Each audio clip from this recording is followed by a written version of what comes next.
Bonjour à tous, donc une petite vidéo pour revenir sur l'émission d'hier, l'émission politique que j'ai suivie plus ou moins assidûment. Bon, c'était pas hyper passionnant.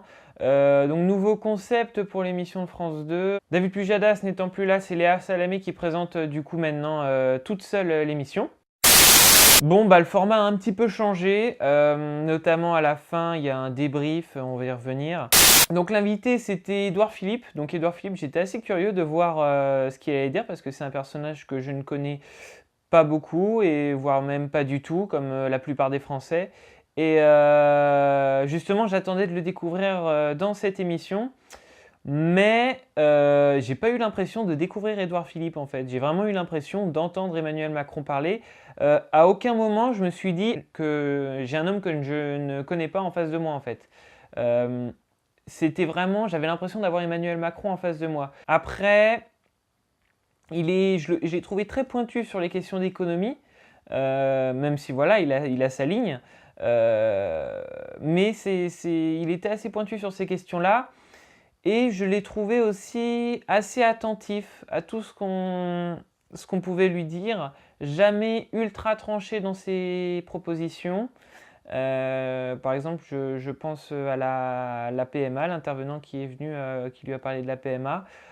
Voilà, j'ai trouvé très ouvert sur ces questions. Ensuite est venu le débat contre Jean-Luc Mélenchon. Il y a beaucoup de gens qui ont dit qu'ils se sont fait chier pendant ce débat, que c'était un débat chiant, tout ça. Moi, j'ai pas trouvé. J'ai trouvé que c'était un débat assez intéressant. Peut-être que beaucoup de gens ont dit que c'était chiant parce que justement les deux ne se sont pas engueulés entre guillemets. Mais moi, j'ai trouvé justement que c'était deux personnes qui se respectaient. Qui se respectaient. Après, c'était peut-être pas hyper passionnant parce que c'est Jean-Luc Mélenchon, c'est un parlementaire, Édouard Philippe, c'est le Premier ministre, et ils ont souvent l'occasion donc de débattre à l'Assemblée nationale. Et du coup, c'est un débat qu'ils connaissent eux ils se connaissent. Et au final, le débat n'avait pas forcément de saveur, quoi, on va dire. C'est un débat qu'ils ont déjà fait, qu'ils refont. Ils ont parlé loi travail, Europe et CETA. Donc c'est des débats qu'on a l'habitude d'entendre sur la scène politique, en fait. Ils ont un petit peu parlé d'écologie aussi. Ensuite, Édouard Philippe, à la fin de l'émission, ce que je me suis dit, c'est qu'en fait, Édouard Philippe, c'est pas un homme politique. C'est ce que je me suis dit. Édouard Philippe, c'est un chef d'entreprise. Quand on l'entend parler, on a l'impression en fait qu'il est le chef d'entreprise de la France. Que la France, c'est son entreprise et qu'il veut faire marcher son entreprise à tout prix. Qu'il veut que son entreprise réussisse, au-delà de tout intérêt politique. Je pense qu'il est sincère dans sa démarche de vouloir redresser la France. Voilà, donc après, c'est ses méthodes. Ces méthodes, on peut en discuter, c'est pas forcément les bonnes pour beaucoup. Mais voilà, je pense qu'il n'a aucune, pas aucune, il en a forcément, qu'il n'a pas vraiment d'ambition politique en fait. Je me trompe peut-être, sûrement, mais c'est ce que j'ai vu en fait.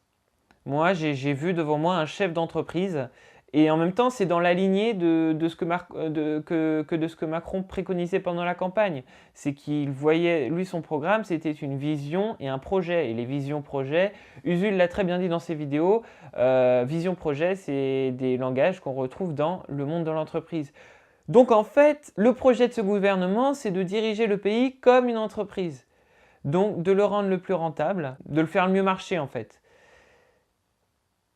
C'est cette stratégie en fait. Et c'est vrai que c'est une stratégie qu'on a peut-être, en tout cas une philosophie, qu'on a peut-être pas vue autre part, de ne pas faire des choses, des lois électorales, on va dire, des lois qui vont leur apporter des électeurs, des lois populaires. Voilà, après c'est discutable évidemment, je dis pas du tout que leur politique est la bonne, loin de là, mais je pense que c'est leur idée. Et je pense que, en tout cas, Édouard Philippe est très sincère dans sa démarche. On sent, pas qu'il est la marionnette de Emmanuel Macron, mais plutôt qu'il est là pour l'accompagner, en fait. Il va essayer je pense que son projet, c'est de l'accompagner au maximum. Ensuite, pour le format de l'émission, ce qui est arrivé après, c'est qu'il y a eu le débrief, où on a eu Emmanuel Todd, Frédéric Mitterrand, et Danny Cohn-Bendit, et les deux autres, je sais plus. Ménard, je crois. Et l'autre, je sais plus. Bon, ouais, bon, pour un débrief, éviter d'inviter Danny Cohn-Bendit, quoi.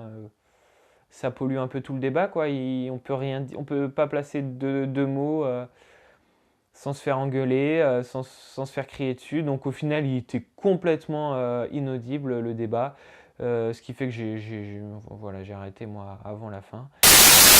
Voilà, ça nous a permis de découvrir un personnage, quoique non, on n'a pas découvert, enfin moi j'ai pas l'impression d'avoir découvert le personnage Édouard Philippe, hein. J'ai l'impression, voilà, au moins on a découvert ce qu'il voulait et ce qu'il faisait et sa place dans le gouvernement, quoi. Sa place, c'est un petit peu, pas le clone de Macron, mais voilà, un homme qui est là au service de Macron et qui veut l'aider à réussir, mais qui va pas étaler ses idées et sa personnalité sur la table, quoi. Je ferai ces petites vidéos courtes, tourner un petit peu à l'improviste de temps en temps. Ça prend pas beaucoup de temps, voilà. Si vous ne voulez pas manquer les prochaines vidéos, n'oubliez pas de vous abonner. Donc je vous dis à la prochaine!